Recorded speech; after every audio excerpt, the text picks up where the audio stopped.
And today we're going to be reporting the County of Sonoma. We were having some issues with Zoom, so I'll be reading the report that they were going to give to the community of Sonoma County. In regards to vaccine distribution, fully vaccinated residents, 74.4% of the county's eligible population, that is 5 years and older, are partially vaccinated.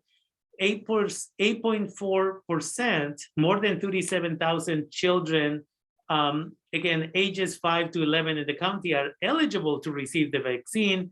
And to this day, more than 10,000 young children have been partially or fully vaccinated. School-based clinics report strong demand, contributing to an encouraging start to the county's pediatric vaccination campaign.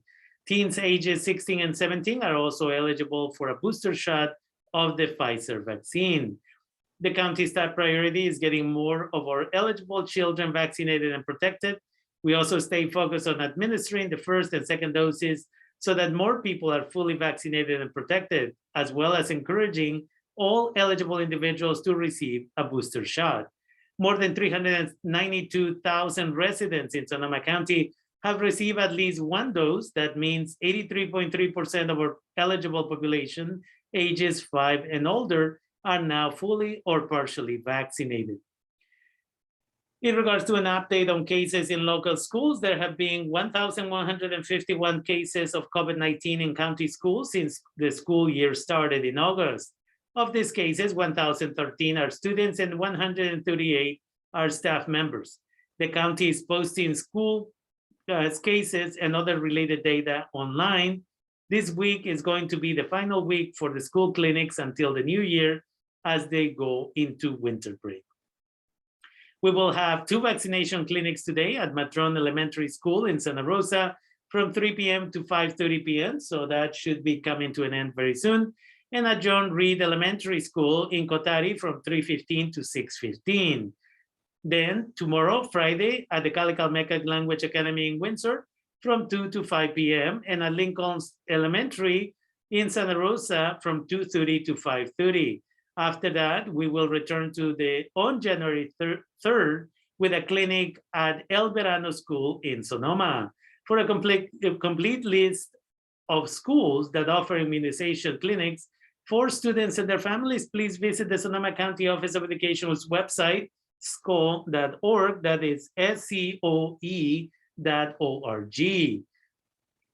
And then in the current Sonoma County metrics, again, on our daily rate of new cases per 100,000, this is now at 11.1%.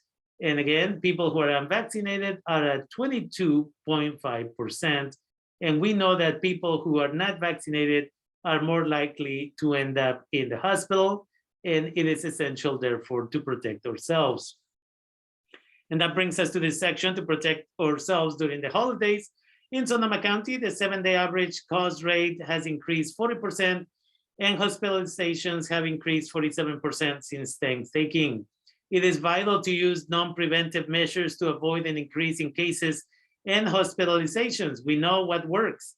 Get vaccinated and get your booster. Wear your mask. Only host or attend small meetings. If you do not know the vaccination status of the people with whom you're going to meet, better do not meet or wear a mask all the time that you're there to make sure you are being cautious. Increase ventilation if it is an indoor event. Stay home if you're sick. Get tested, especially before holiday gatherings. The county recommends taking a rapid test before attending or organizing meetings. This remains a pandemic of the unvaccinated, with the unvaccinated accounting for the majority of the hospitalizations and nearly all of the deaths. People who are not vaccinated are 9 times more likely to be infected with COVID in Sonoma County and 40 times more likely to be hospitalized. As of Tuesday of this week, 25 COVID patients were in Sonoma County hospitals. This included 2 in ICU beds.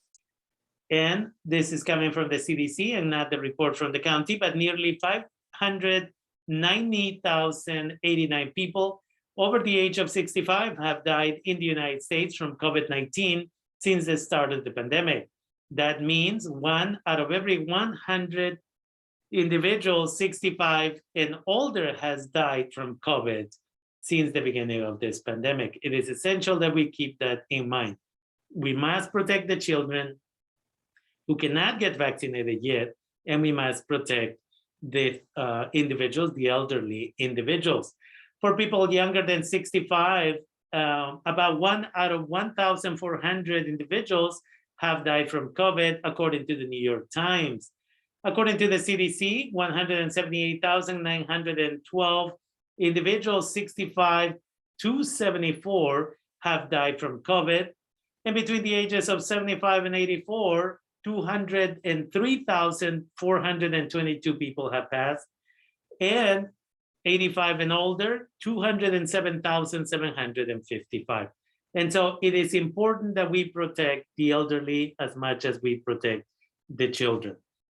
And we'll close with this piece on a new health order. California has reordered residents to wear masks in indoor public settings across the state starting yesterday, December 15th, as case rates rise as the holidays approach and amid uncertainty about the variant Omicron. Case rates in California have increased 47% since, again, the Thanksgiving event. Hospitalizations have risen 27%. The mandate announced in a press release will run until at least January 15th. And then in regards briefly about Omicron, Dr. Tedros Adhanom Ghebreyesus, and I apologize for the mispronunciation of the name, the director of the World Health Organization, the director general, said Tuesday that Omicron is spreading at a rate that we have not seen with any previous variant. Tedros cautioned against underestimating the variant. Even if Omicron causes less severe cases, the sheer number of cases could once again overwhelm unprepared healthcare systems, he said.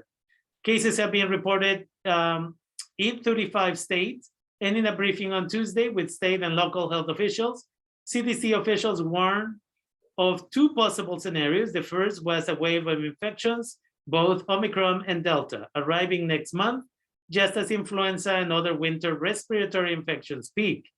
Federal officials also proposed a second scenario in which a minor increase occurs in the spring. At least 24 cases of the variant Omicron have been identified in California, and Omicron appears to cause less severe disease than previous variants, but is more resistant to the two-dose Pfizer vaccine widely used in places like South Africa, according to a new private study. And that's where we're going to stop this reporting from the County of Sonoma. Remember, we are all together working toward health. With that, we'll be back with you with more information. We're going to play a song, and we'll be back with you in a few minutes.